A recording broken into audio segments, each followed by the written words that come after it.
Que pendant la période de vacances, c'est la période où c'est facile pour qu'une jeune fille tombe enceinte. Donc, et c'est la période où les parents sont beaucoup plus laxistes, où laissent vraiment, comme on dit, passer tout et n'importe quoi.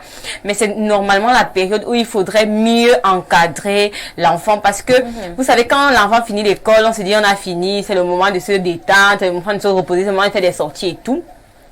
Et c'est là où l'enfant est encore plus exposé. Donc pour moi, je pense que ce qu'il y a d'abord lieu de faire, c'est vraiment le dialogue. Parce que c'est d'abord la première des choses. Savoir dire à l'enfant clairement ce qu'il en est. Parce que quand vous montrez à l'enfant vraiment, si tu tombes enceinte, voici comment ta vie va se dérouler après ton accouchement.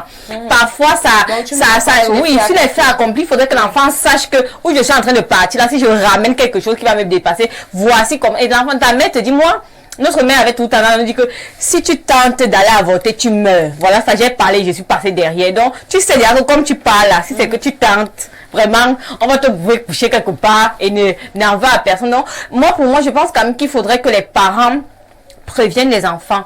Dis aux enfants que vraiment, même quand tu as un petit ami, même quand tu as un gars ou un truc de ce genre, que je trouve que quand même à part qu'on est en terminale, mais après, moi de première jusqu'à sixième, c'est très précoce et tout, il faut faire attention. Il y a les mesures pour se protéger, il y a des façons de faire. Est-ce que tu connais même bien compter ton cycle, ce genre de choses? Parce que pour moi, je pense que il n'est pas question seulement de dire aux enfants que balade-toi, comme tu as réussi, va te balader, mais oui, c'est le moment parce que les parents aussi ont un peu plus de temps libre, apprendre l'enfant à compter son cycle. Il y a beaucoup de jeunes filles qui ne connaissent pas compter leur cycle, mais qui sont déjà actives sexuellement, ça fait que elles sont dans toute cette amalgame là, c'est qui ne connaissent pas compter le cycle, c'est qui ne connaissent même pas quand ça commence, quand ça finit et tout, donc c'est de mélanger. Ce sont des moments pour moi que on doit commencer à apprendre ça aux jeunes filles, parce que c'est très facile pour moi. C'est d'abord le dialogue. En dehors maintenant du dialogue, c'est surveiller la compagnie. Vous savez, quand les vacances arrivent, il y a des enfants qui sortent d'ailleurs, qui viennent avec leur mentalité, qui entrent là, il y a des enfants qui viennent de partout et tout. Tu entends, ma copine m'a dit qu'on va aller à telle fête, ceci, cela. Vraiment surveiller la compagnie. C'est pas que quand il y a l'école, on surveille, que les vacances arrivent, c'est du laisser aller.